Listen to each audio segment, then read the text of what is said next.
looking back what has happened in the last years, and especially in the last days, it seems like a miracle to be sitting here in a free country in front of people that have also given their lives to fight for freedom and justice and democracy. And that's why I am very honored, not only with the Heritage Foundation, but with every single citizen of this country that has welcomed us and has honored the immense struggle that the Venezuelan people has fought for so long. And finally, we can say that we are, yes, the threshold of freedom. On January 3rd, 2026, a new milestone was achieved, and we are definitely now into the first steps of a true transition to democracy that will have not only immense impact in the lives of all Venezuelans, those who stayed in our country, those who have been forced to flee around the world, but that will have immense impact in the region, in our hemisphere, and I will say even further in the whole world. Because what we have proven is that a people determined to be free, even without resources, without money, without the free press supporting, even facing the most cruel tyranny, can prevail, because the force of conviction and the force of love is the strongest of all. I am very proud to be part of these generations of Venezuelans. Most of them have never known what it means to live in freedom or what it means to be part of democratic society, but they have risked their lives, their loved ones, everything they have, because they share that dream to live in a free country. It's all about human dignity. It's all about justice. It's all about love. And it's love for our children, love for our country, and love for freedom that has brought us here. Now we face a very complex and delicate process. And as Venezuelans, we are absolutely grateful to President Trump, his team, his administration, and the people of the United States, because it took a lot of courage to do what he did. And he did it, yes, on behalf of the American people, but also because he cares for the people of Venezuela. And he told me that yesterday. And I think that was the most important message I can bring back to my country. Tell the Venezuelan people that the American people and the President of the United States truly cares for the life, the well-being, and the future. I'm certainly talking about our political prisoners and all those who have been persecuted, those who are all today in exile. But I'm also talking about those children that are growing without their mothers because they had to flee to send food back, that are growing without education because public schooling in Venezuela works 2 days a week because teachers earn $1 a day and they need to get other jobs in order to eat, that are growing without health and food. And we have the generation that is suffering the highest levels of malnutrition in a century. That's our children right now. And it is because of them. It's because of saving lives that we're doing what we're doing right now. And that's why we're going to win. And the only thing I want to assure the Venezuelan people is that Venezuela is going to be free, and that's going to be achieved with the support of the people of the United States and the President, Donald Trump of the United States. So I'm very grateful to be here. We are facing challenging times ahead.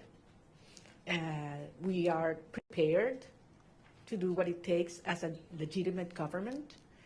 Edmundo González Urrutia and I have been in communication permanently all these days, and we feel not only with a mandate from the Venezuelan people And that's why I'm here, and that's why I convey to the President of the United States. But also, it's a huge task in front of us to prepare with other teams around the world and in Venezuela to take over government when the right time arrives. So thank you very much, and I'm more than willing to hear your questions now.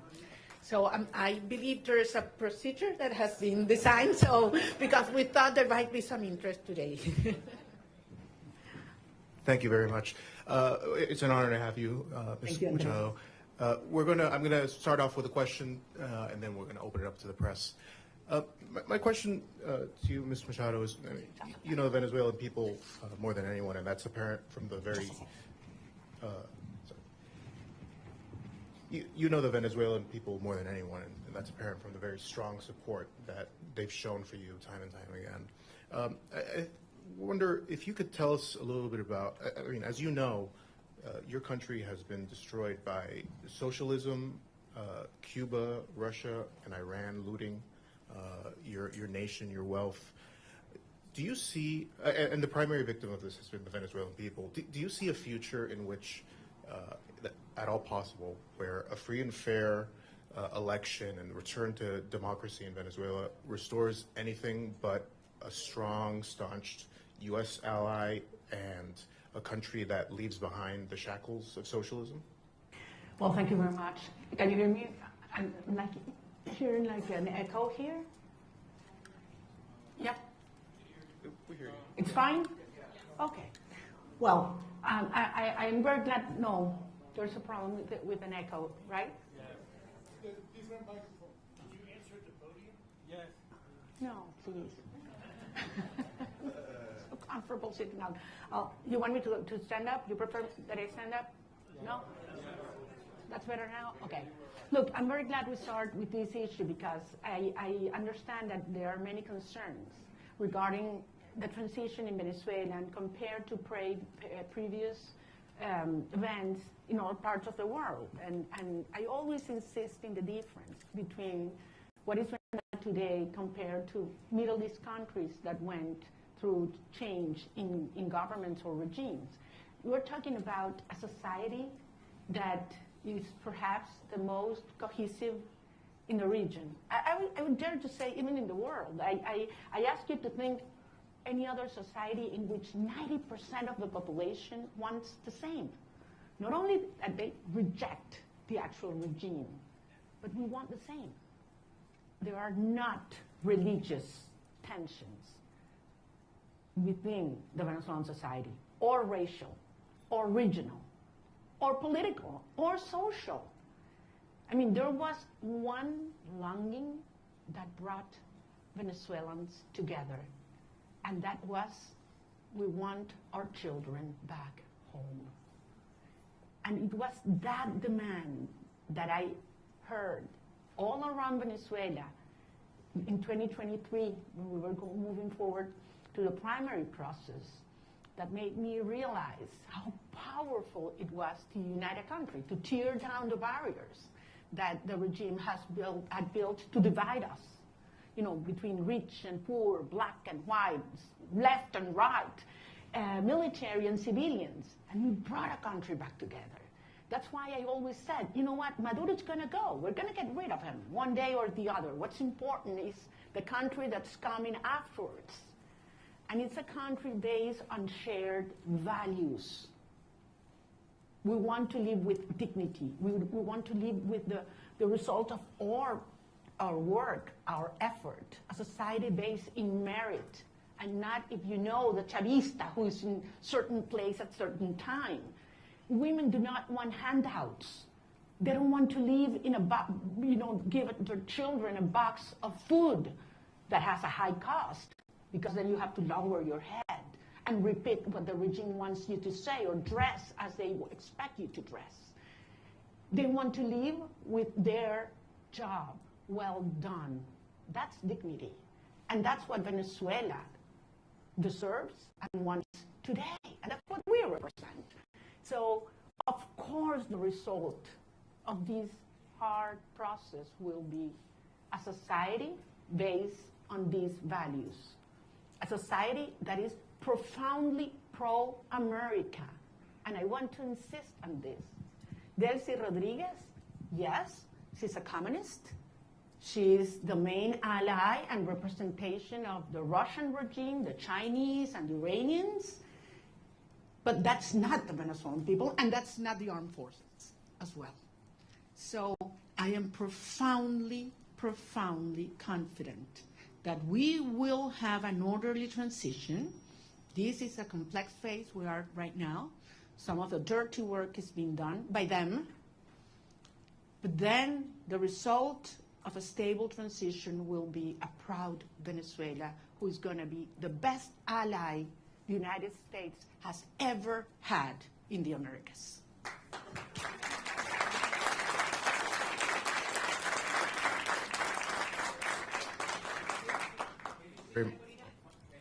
We're going to have a person come up and. Sorry for that. I'm gonna leave. Thank you very much. Hi, thank you very much for coming. I realize there's a lot of interest. We're going to try to get to every question. I'm going to go through a list. There's outlets that have more than one reporter accredited, so I would like to please ask you to raise your hand so we can get one of our kind staff to bring the microphone to you as I call you out. Julio Vaqueiro from Telemundo, please. Hola, Julio. Hola, María Corina. Qué gusto verte aquí en Washington, D.C. El presidente Donald Trump, su gobierno, está hablando y trabajando con Delcy Rodríguez, así lo han dicho ellos. Usted le dio el Premio Nobel de la Paz al presidente Trump en su encuentro ayer. ¿Qué le dio el presidente a usted? ¿Un reconocimiento de su legitimidad como opositora con el mandato de encabezar esta transición en Venezuela? Gracias, Julio. Yo no vine a buscar nada para mí. Vengo aquí en representación del pueblo de Venezuela que eligió a Edmundo González Urrutia como presidente electo. ¿A que lo baje? Oh, los teléfonos, ok. Entonces, repito, yo vine en representación del pueblo de Venezuela, que nos dio un mandato. Primero el 22 de octubre del 2023. Ay, no. Ya va, chicos, un minuto. Vamos a ¿se escucha bien o no? Cambiamos Ya, vamos a cambiarlo.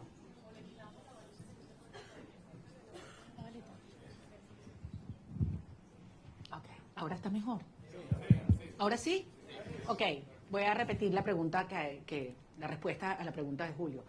Les decía, yo vine a reunirme con el presidente de los Estados Unidos en representación del pueblo de Venezuela, que nos dio un mandato.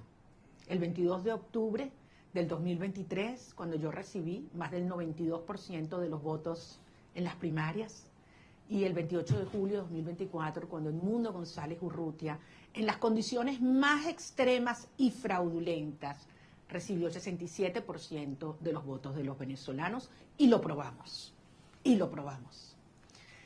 Vine a recibir de parte de él un mensaje para los venezolanos, y es la seguridad de que contamos con los Estados Unidos para avanzar en una ruta donde se haga respetar la soberanía nacional, la libertad, la democracia y la justicia.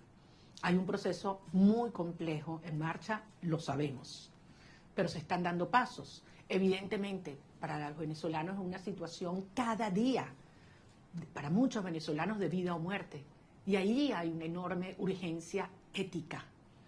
Pero entendemos que este es un proceso complejo al cual nosotros somos parte y queremos y estamos contribuyendo. Gracias. Nick Schifrin from PBS, please. Hola, Maria Corina. Thank you so much. It's great to see you in person after seeing you virtually for the last few years. Two questions, if I could, similar to what you just answered, but in English. You had a very good meeting with the president yesterday, but he still maintains a positive relationship and positive language about Delcy Rodriguez. The CIA director was just there. So what's your message to the president and to the United States when U.S. policy is still to support the Chavismo government that still exists in Caracas? And I have to ask, your statement last night said that you felt like you were going to die at one point when you left Venezuela, in the boat. Can you just tell us exactly what happened in that moment when you were in that boat? Thank you. Well, regarding all the details of how and when I left Venezuela, for the protection of those involved and help me get here, I will wait until the regime is no longer in capacity to harm them, to share that in detail. Yes, there was a certain moment in the trip, in the boat, where I was hurt because the waves were very high, over 6 feet, and there was a strong wind, and we got lost in the ocean. We lost the sign of the GPS, and satellite phone stopped working, and Starlink antenna did not work as well, all at the same time. So it was very risky, dangerous, and scary moment, I have to say. And it lasted several hours. But at the end, as I say, you know, we have moved ahead de la mano de Dios. And that's why I believe it is a miracle, and I'm here.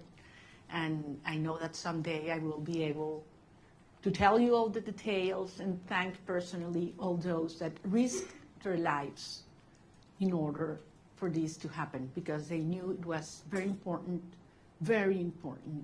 for our cause that I was able to leave my country at that moment. Regarding your first question, look, this has nothing to do with a tension or decision between Delcy Rodriguez and myself. This is about the cartel and justice. This is about a criminal structure that is the regime and the mandate of the Venezuelan people. That's what's at stake at this moment. I'm just one member of a huge movement of millions of Venezuelans that have decided and are committed to be free. And I have no doubt that President Trump, his administration, and the people of the United States support democracy, justice, freedom, and the mandate of the people of Venezuela. I have absolutely no doubt, not only because it's in the well-being of Venezuelan people, but as I say, because it's crucial for the American people. The United States today is a safer nation after January 3rd. And once the regime is out and the transition is accomplished, the United States will not only be a safer nation, but one that will have more prosperity and strength in our hemisphere. Can we get Eric Martin from Bloomberg, please?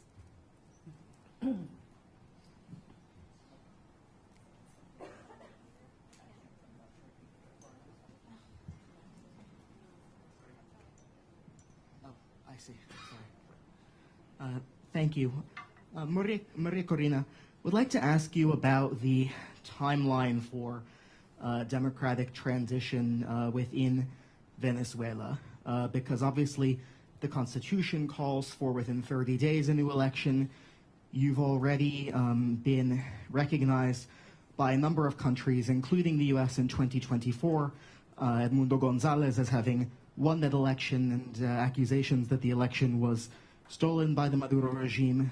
As you've mentioned, you overwhelmingly won the primary in 2023.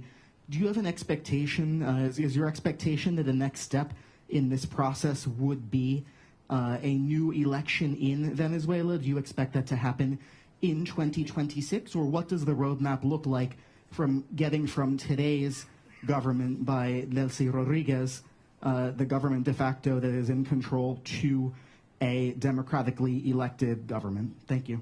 Thank you. Thank you, Eric. Well, if the Venezuelan Constitution were respected, we wouldn't have 1,000 political prisoners. We wouldn't have 9 million people fleeing and living around the country, we wouldn't have our president-elect exiled in Madrid. I mean, he would have taken power on January 9, 2024. So 2025, sorry. So we realize that there's no rule of law in Venezuela. I don't know actually if you're aware, Venezuela is currently in the last place globally in terms of rule of law. Out of 142 countries that have been evaluated by the World Justice Project, Venezuela is in place 142. So much for the Constitution.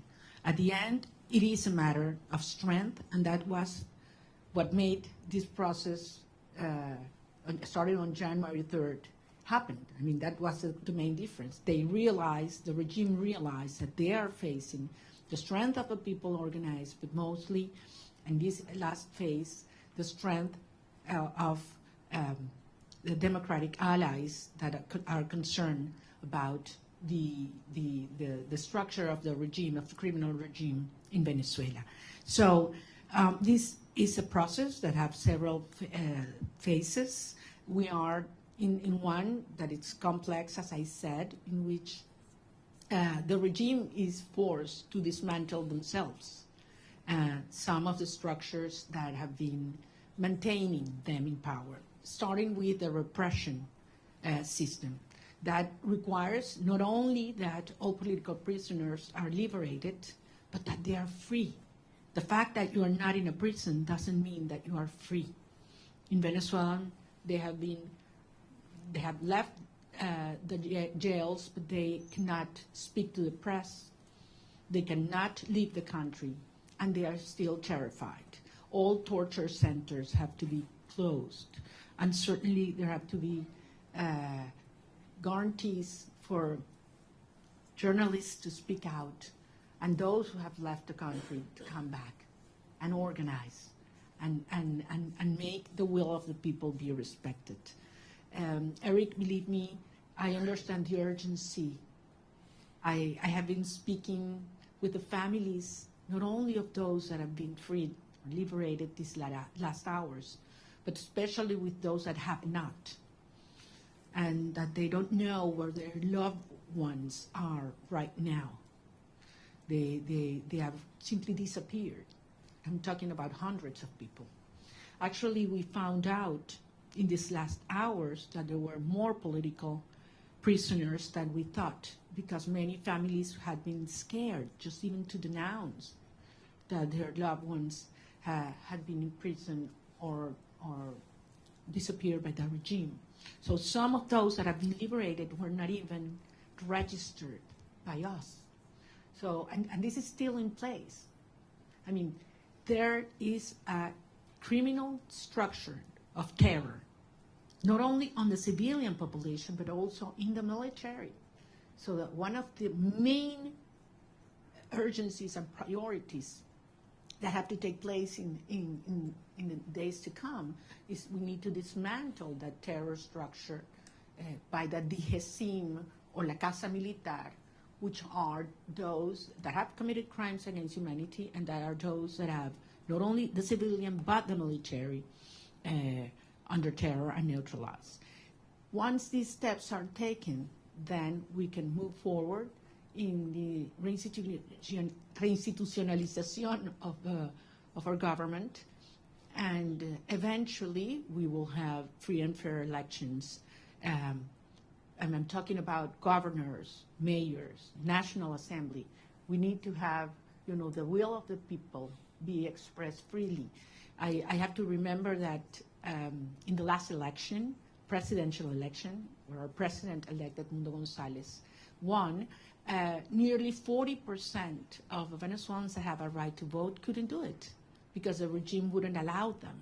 That's one of the main things we need to correct. Every single Venezuelan living in Venezuela or abroad should have the right to vote as soon as possible. Thank you. Gaby Peroso from BPI, please.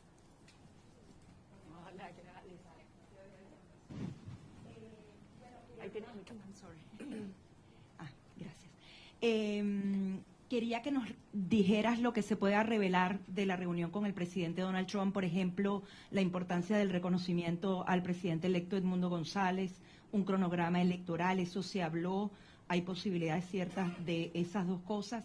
Y en segundo lugar, una pregunta que se hacen los venezolanos, tu retorno a Venezuela, saliste con condiciones distintas, ahora Estados Unidos también está involucrado en eso. También se habló de eso con el presidente Donald Trump, la conveniencia que vuelvas o no, y para poner lapsos a Carnaval, Semana Santa, ¿cómo lo podemos medir? Porque los venezolanos se lo preguntan. Gracias. Gracias, Gladys, te entiendo, porque como lo dije antes en inglés, para nosotros es un tema de vida o muerte. Miles de venezolanos cada día que pasa. Es una tortura, es una tragedia y es un tema de la urgencia ética asociada a poder realmente iniciar un proceso de reconstrucción del país y que regresen los venezolanos que se han ido. Como ustedes comprenderán, los detalles de la conversación con el presidente no lo voy a hacer público, es parte, por eso fue una conversación privada y yo soy rigurosamente respetuosa de los términos de cada conversación. Sí, porque esto depende de lo que yo dije y que además lo he dicho públicamente, voy a decirles que por supuesto que insistí en mi deseo de regresar a Venezuela lo antes posible. Y lo voy a hacer. Voy a regresar a Venezuela lo antes posible. Y evidentemente fue un tema que discutimos y todo lo que ello implica. Pero no soy solo yo. Son millones de venezolanos, otros compañeros, líderes políticos de otros partidos que también quieren hacerlo. Incluso ayer algunos senadores hablaban de ir a Venezuela, lo dijeron públicamente, lo declararon, y bueno, quizás hasta podemos ir juntos. Es decir, yo creo que hay mucha gente en el mundo preparándose para ir a Venezuela, porque sabemos que este es un proceso irreversible. Puede tomar un día más, puede tomar un día menos, puede haber alguna fase que no nos la habíamos previsto o que no nos gusta. Eso es verdad, es un proceso tremendamente complejo, desmontando una estructura que tiene 27 años en el poder, destruyendo todo, aliados con los rusos, con el régimen iraní, entregando nuestras riquezas a China, ofreciendo el territorio venezolano para que opere Hezbollah, Hamas, los carteles de la droga, la guerrilla colombiana. Todo ha entrado, persiguiendo a la sociedad, acabando con nuestras instituciones. Y no pudieron.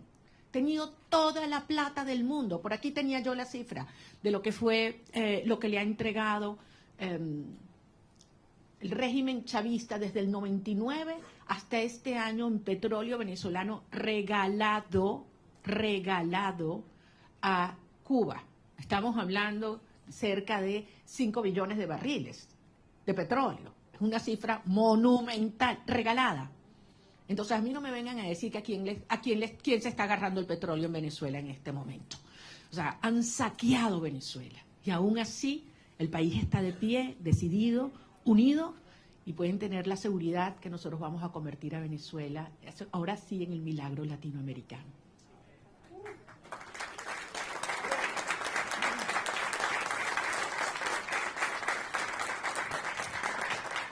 So this was supposed to last until noon. It is now noon, but if everyone's game to stay, we stay. Paolo Mastrolli from La Repubblica, please.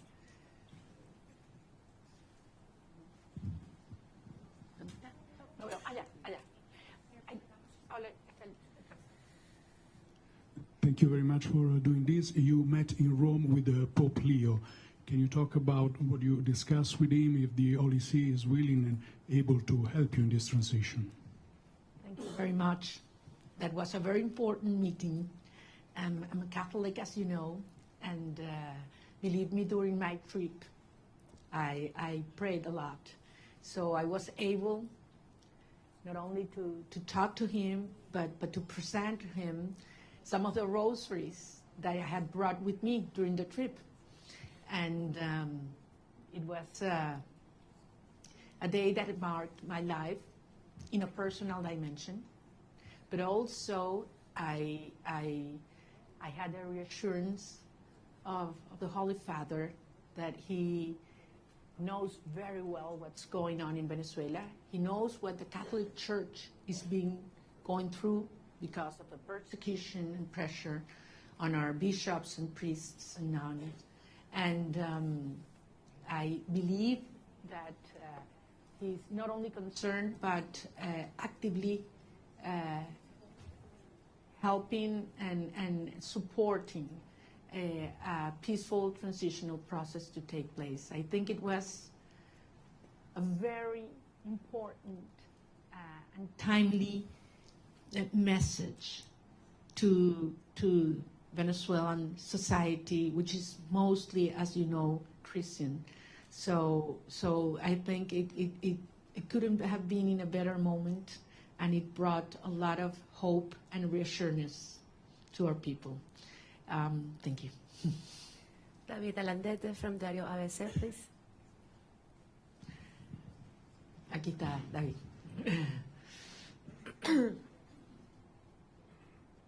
Tú no me vas a hacer preguntas porque tú sabes más que yo. No, no me digas eso. Yo me entero de todos los detalles de mis reuniones por ti, entonces. Okay.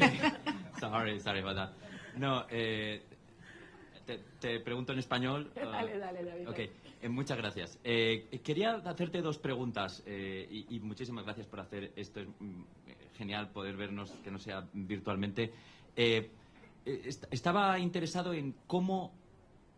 se ha escrito mucho, se ha dicho mucho sobre cómo fue la visita, los términos. Sin revelar nada interno, ¿cómo te sentiste tratada y recibida? Porque creo que ese ha sido un punto muy importante en la cobertura de la visita. Y el segundo, ¿qué le dirías a la comunidad internacional después de haber sido recibida en la Casa Blanca? Me refiero a la Unión Europea, a otros países que han estado antes en mediación, pero no lo están ahora después de la operación del 3 de enero. Gracias. Muchísimas gracias, David. En primer lugar, nuevamente lo voy a repetir.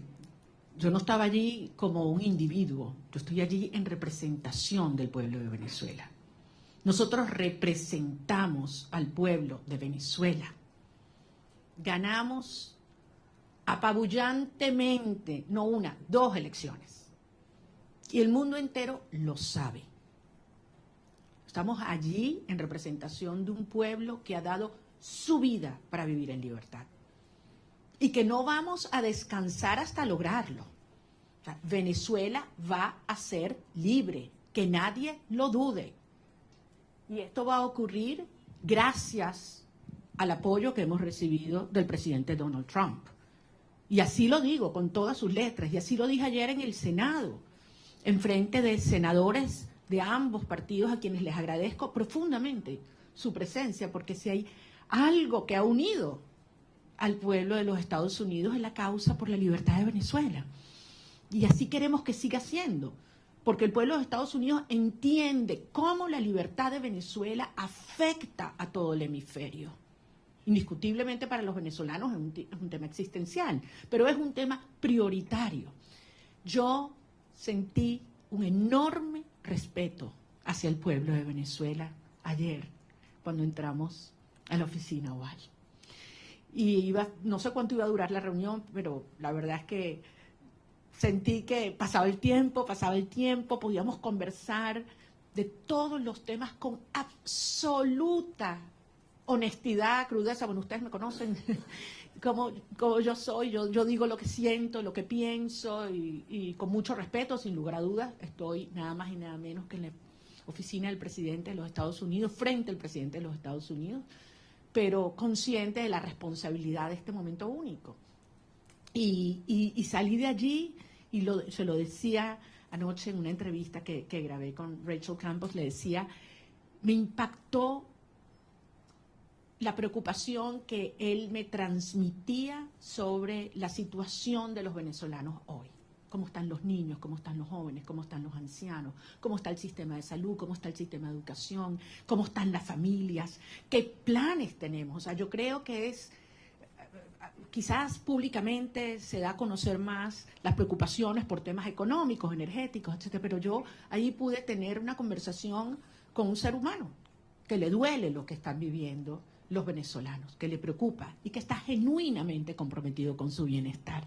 Por eso yo salí realmente convencida de que lo que necesitamos para sumar a toda la fuerza y la organización adentro en un genuino liderazgo global está en la Casa Blanca, y creo que servirá de ejemplo para aquellos líderes globales o mundiales que no han tenido la determinación de llamar las cosas por su nombre, porque todos lo saben. A estas alturas no hay excusas. Están los informes de Naciones Unidas y el Fact-Finding Mission, donde se demuestran los crímenes de lesa humanidad que ha cometido Nicolás Maduro, Delcy Rodríguez, Diosdado Cabello, Vladimir Padrino López. Eso está allí, con nombre y apellido, testimonios desgarradores. Entonces no hay excusa para ignorar el terrorismo de Estado como ha calificado la Comisión Interamericana de Derechos Humanos. Más allá de todos los crímenes de corrupción, narcotráfico, tráfico de seres humanos, de armas, todo lo que sabemos que sigue ocurriendo en Venezuela. Es que yo salí emocionada y con una gran responsabilidad, desde luego, para los tiempos por venir. Maxine Wallace, Washington Post, please.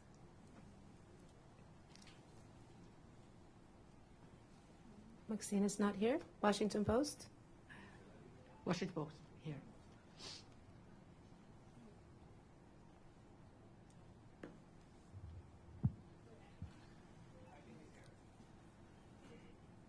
The Washington Post, okay. Then let's go with Carla Angola, please. She's right next to you.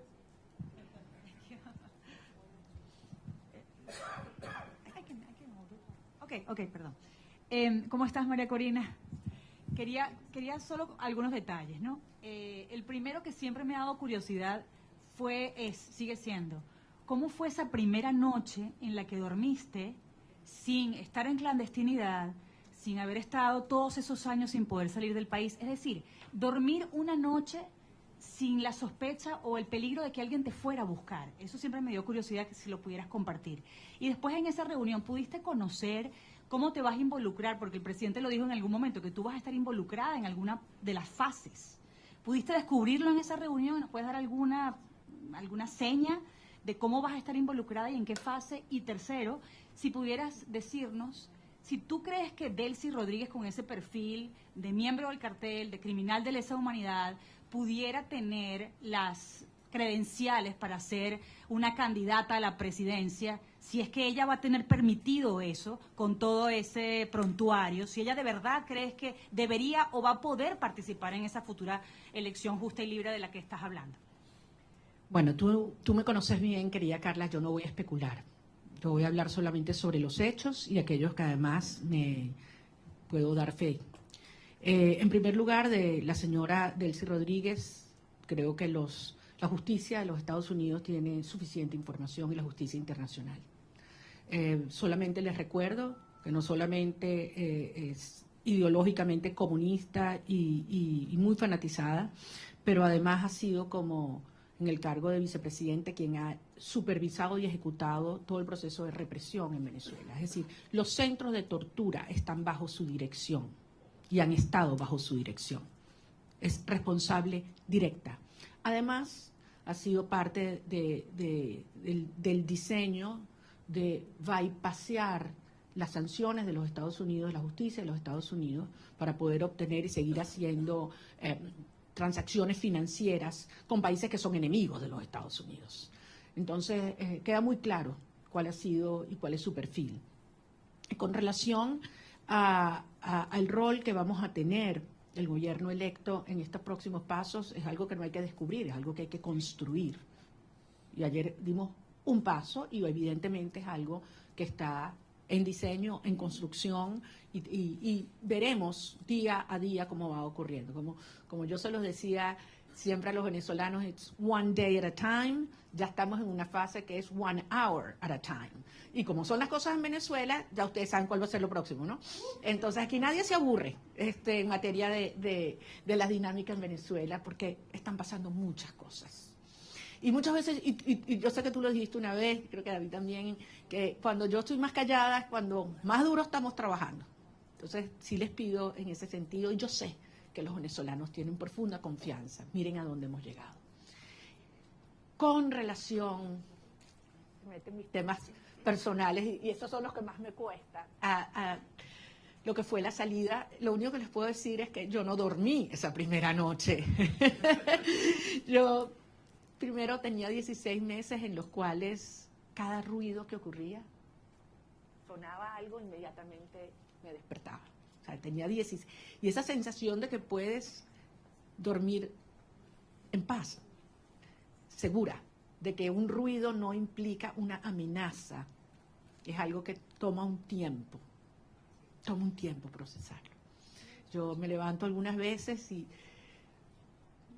no estoy sola, abro los ojos y puedo abrir la ventana, ¿no? Son cosas que quizás para muchas personas son take for granted, ¿no? Hay que vivir esto para valorar la libertad.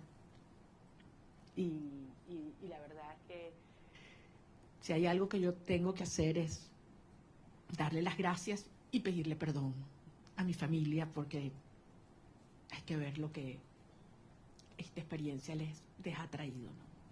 A todos, a las familias de todos los que estamos involucrados en esta causa, ¿no? No es solo la mía. Yo hablaba ayer con la madre de un muchacho que liberaron y la verdad es que es admirable. Y cuando he hablado con cada uno de los presos liberados, es tanta la admiración, porque los que te dicen es, lo volvería a hacer, María Corina. Antes de saludarme, lo primero que me dicen, quiero que sepas, lo volvería a hacer. Y después, te adoro, te quiero, no sé cuánto me muero por verte. Pero lo primero es, quiero que sepas, lo volvería a hacer. Yes. Can we get Vera from the Wall Street Journal, please? Vera's not here. Wall Street Journal? Okay, then we go with Ilia Calderón from Univision.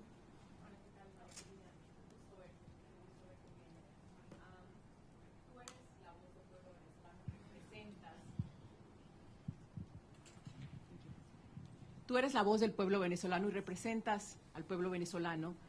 Delcy Rodríguez está en este momento al frente del gobierno de Venezuela. El presidente Trump ha tenido palabras para elogiarla y ha dicho que su gobierno está trabajando muy bien con ella. ¿Qué te garantiza a ti que va a haber una transición? Y si no temes que este hecho de que se lleven bien y de que estén trabajando bien lleve a que se perpetúe el régimen en el poder en detrimento sobre todo de los venezolanos que están en Venezuela. Perfectamente tu preocupación, porque al final es lo que yo he hecho. Pero recordemos, 17 iniciativas de diálogo. Esta no es la primera, de aproximación o negociación, acuerdo. 17. Todas, absolutamente todas, lo que el régimen buscó fue ganar tiempo, legitimidad y plata. Y se salió siempre con la suya. Todo lo que se comprometían a hacer lo violaron siempre. Entonces, es lógico que el pueblo de Venezuela tenga esta preocupación. Pero la señora Delcy Rodríguez en este momento lo que está es cumpliendo órdenes. Ella no está en un acuerdo, a motus propio, ni cómoda. Ella está cumpliendo órdenes, porque al final, si algo demostró el 3 de enero, es que tenía que haber una amenaza real, tenía que haber fuerza real. El costo de quedarse en el poder tenía que ser más alto que el costo de la salida para que se diera este cambio de actitud en el régimen. Y los venezolanos hicimos todo lo que nos correspondía en términos de la organización, la movilización, la victoria electoral.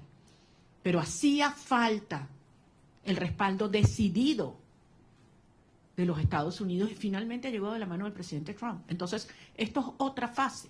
Ahora bien, se tiene hoy un sector que está cumpliendo en el desmantelamiento del otro sector del régimen. Eso existe. Y desde luego se tiene la fuerza real y la amenaza del gobierno de los Estados Unidos.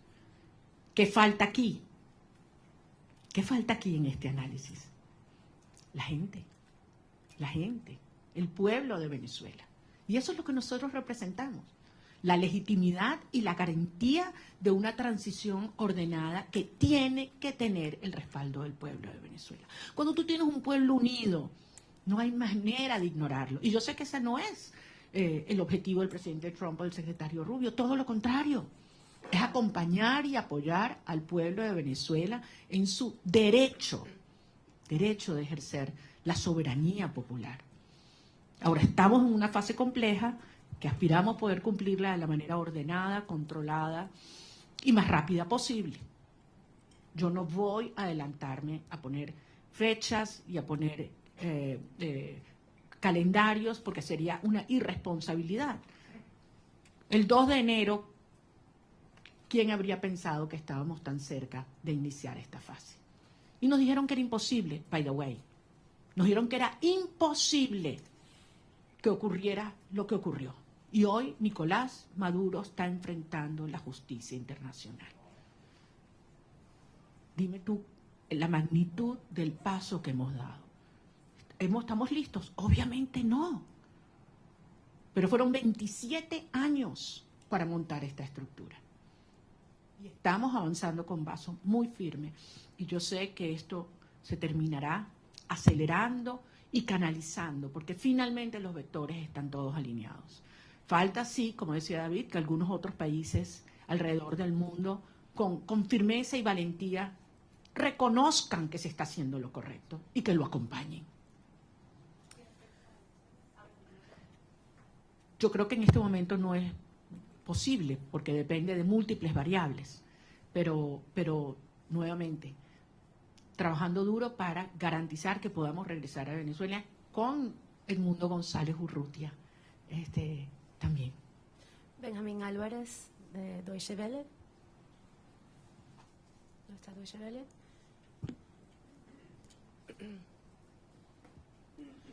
Muchas gracias. Una pregunta refiriéndome a lo que acaba de mencionar de que Delcy Rodríguez está recibiendo órdenes y no está cooperando con la administración Trump.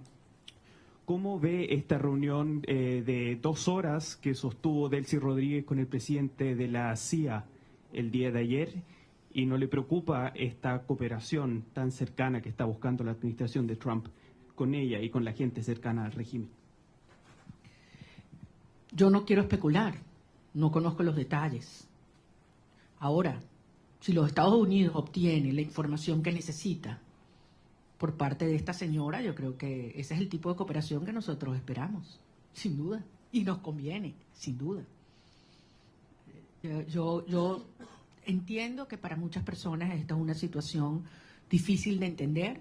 Para muchos venezolanos quisiéramos que esto evolucionara probablemente de una manera más rápida y trabajaremos para que así sea.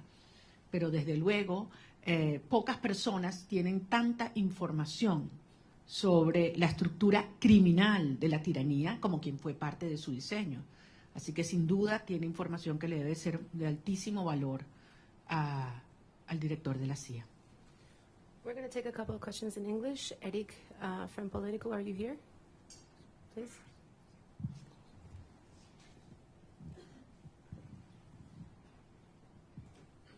Thank you so much, María Corina. It's good to see you in person, as others have said.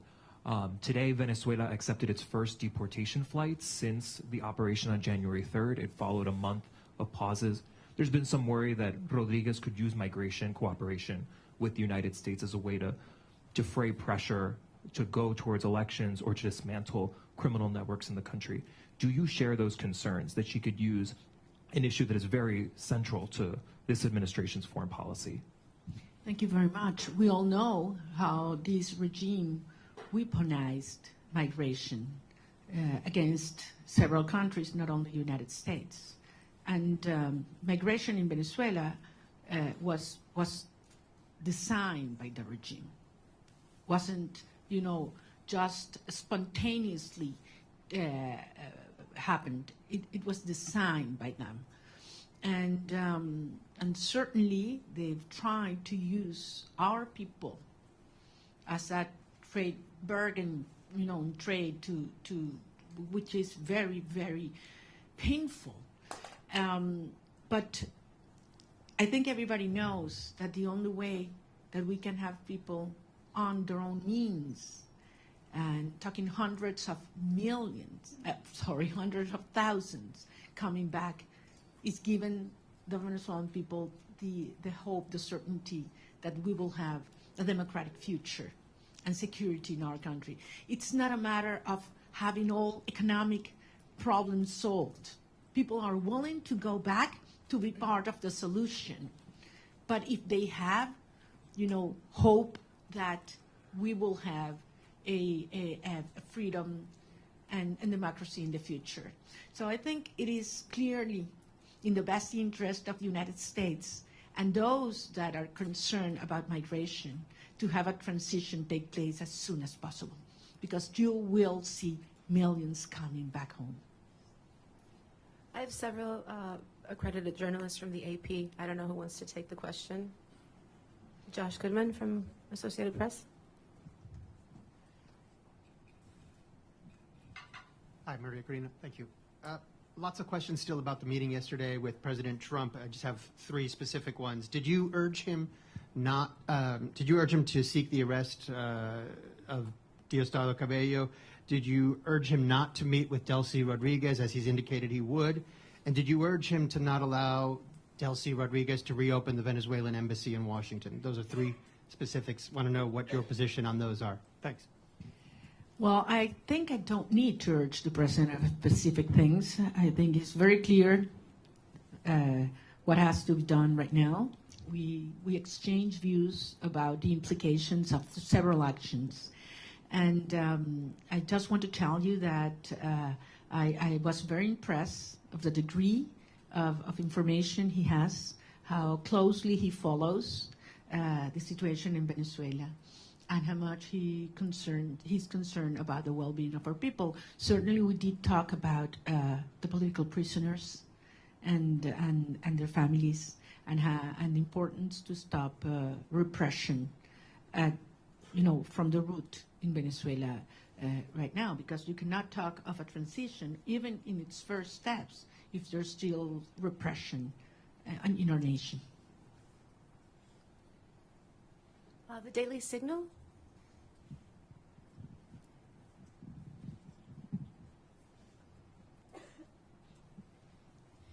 Thank you so much. Wondering regarding your meeting with President Trump yesterday, do you believe that you earned the trust of the president?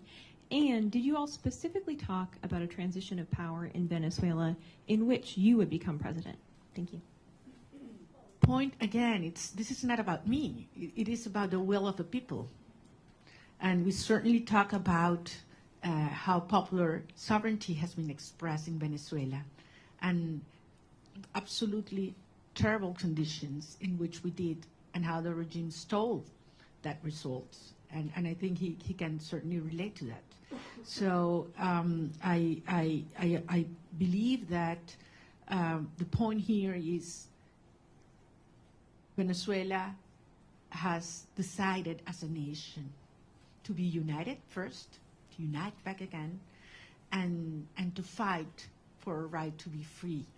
And he understands the moment and the implication for I would say the whole hemisphere. We talked, and I would say this, I know you can imagine that about other countries, and specifically about Cuba and the implications of a transition to democracy in Venezuela, what would mean to Cuba. And I insisted in something I've said many times, that I believe that for the first time in history, we will have the Americas free of communism, dictatorship, and narco-terrorism, for the first time in history. And that's what's already happening. Sometimes you are so immersed in processes that, it's hard to understand the implication. The geopolitical and historic implications. Imagine what this will mean to have these dictatorships finally gone in Venezuela, in Cuba, and Nicaragua. I mean, this is equivalent to the fall of the Berlin Wall in the Americas. So this is huge from a historic perspective, and this is happening as we speak. Torao Kono, NHK Japan. No? Japan Media? Okay, can we get Mr. Rosen from Newsmax? Also not here, okay. Jesus Lapatilla, please.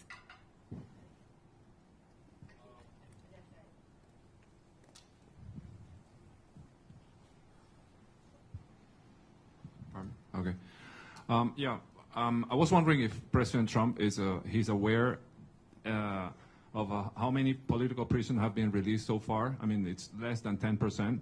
And I was wondering if he's aware of that, and if he's told you some strategies that he will do to enforce, to make them release in the next months or weeks or something. Certainly aware. President Trump is certainly aware of what's happening with the political prisoners, how they are not being complying as they were expected, and committed to see that happen. I have no doubt.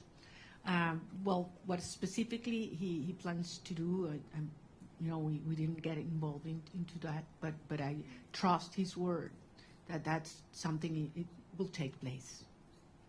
And as you know, Jesus, and we've talked about this is one of certainly my top priorities right now, certainly.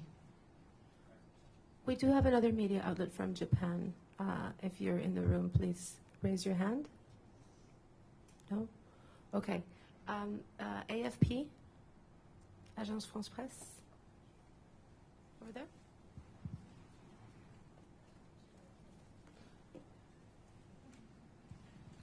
Sí, gracias. Gracias por la rueda de prensa. Señora Machado, quisiera saber, usted dice que es un proceso complejo. ¿Cuál es la primera prioridad? Ahora que salga de Washington, ¿qué es lo primero que quiere negociar o ver de parte del gobierno de Estados Unidos? ¿Mi prioridad a título personal o para los Estados Unidos? Bueno, en términos de esta fase hay que terminar de desmontar la represión. Insisto, no es solamente que una persona pueda salir de la cárcel, es que sea libre y que se detenga la puerta, lo que se llama la puerta giratoria en Venezuela. Te sueltan 5 personas y te detienen 10 el mismo día. Y eso está pasando hoy. Esto sigue ocurriendo hoy. Y entre otras cosas, les recuerdo que la estructura del poder en Venezuela no es monolítica y no es jerárquica, es heterárquica. Por eso la propia señora Delcy Rodríguez no tiene control. Cuando dicen que controla las Fuerzas Armadas, no controla las Fuerzas Armadas. Ella lo que controla es la estructura represiva que tiene anulada las Fuerzas Armadas, que en este momento es el DGCIM y también la Casa Militar, en la cual también tiene gran control Diosdado Cabello, con enormes tensiones en el alto mando militar. Las Fuerzas Armadas, en más del 80%, están con nosotros. Si no, no hubiéramos obtenido las actas el 28 de julio. Y eso es algo que el régimen lo sabe. Nicolás Maduro estaba protegido ¿por quiénes? ¿Venezolanos? No confía en los venezolanos. Él sabe que las Fuerzas Armadas repudian este sistema tanto como el resto de los ciudadanos de nuestro país. Pero las Fuerzas Armadas están amarradas, neutralizadas, aterrorizadas por la estructura represiva del DGCIM. Y esa es la estructura criminal que hay que terminar de desmontar. Una vez que eliminamos el factor represión en Venezuela, ¿cuánto dura el régimen? ¿Cuánto dura el régimen? Es lo único que les queda, es el terror. Es lo único que les queda, es el terror. Entonces, estamos en esa fase, esa es la prioridad. Y veremos entonces cómo avanzaremos en la reinstitucionalización del país hasta llegar a un proceso de legitimación de todas las autoridades democráticas. Pero les digo, al final hay algunas cosas que Delcy Rodríguez podrá entregar, obligada por la fuerza, porque le tiene terror al presidente Trump, ahí no hay ninguna duda. Pero hay cosas que jamás podrá Delcy Rodríguez, ni ninguna de los miembros de la estructura criminal proveer. Confianza, Estado de Derecho, reencuentro, participación y apoyo ciudadano. Jamás, jamás. Por lo tanto, esto no es sostenible y ella lo sabe. Y por eso vamos avanzando en una fase delicada, un día a la vez, pero con una sola misión, con un solo propósito, y es lograr la verdadera instauración de la democracia y la libertad en Venezuela para que puedan regresar nuestros hijos y todos los venezolanos a casa. Muchísimas gracias. One last question for Mr. Bernalete. Martín Noticias, please. Sí,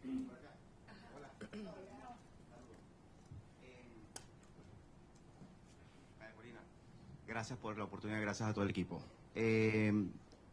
Conversación que tenga prevista con el secretario Marco Rubio en virtud de recapitular un poco la orientación diplomática entre Venezuela y el gobierno de Estados Unidos, y hay alguna aclaratoria con los términos de cooperación energética entre Estados Unidos, dado que el secretario del Departamento de Energía dijo que hasta 2 años podría ser el control del petróleo en Venezuela. Bueno, nuevamente, las cosas en Venezuela se están moviendo rápidamente. Es evidente que mientras esté el régimen en el poder, no hay confianza para ninguna persona, para ninguna institución, para ninguna empresa, y por lo tanto existe este nivel de supervisión sobre los ingresos petroleros. Pero la transición en Venezuela, y como mismo dijo el secretario de Estado, las fases se solapan y esto puede acelerarse enormemente. Yo voy a tener varias reuniones en Washington y en otras ciudades sobre las cuales en su momento informaré. Prefiero no hacerlo desde ahora. Yo sé que ustedes entienden, por respeto a las agendas y a los acuerdos con mis interlocutores. Pero en todo caso, quiero darles las gracias. Créanme que es toda una experiencia interactuar con periodistas que pueden libremente decir lo que piensan, hacer las preguntas que les salen del alma y no las que les imponen, y poderlos ver a la cara con un backing que no sea blanco. Y con el orgullo de decirles que lo que viene es enorme, y que así como Venezuela hace 200 años fue el foco de la lucha por la libertad y la liberación de nuestra región, una vez más el futuro de la región de América Latina se está luchando en el suelo venezolano, y yo voy a regresar lo antes posible. Espero que muchos de ustedes puedan hacerlo conmigo también. Muchas gracias. Gracias.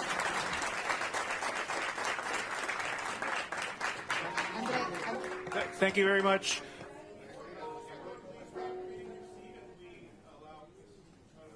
To file out, and then we'll all orderly come out the back. But thank you very much. Let's welcome or thank Ms. Machado for her time.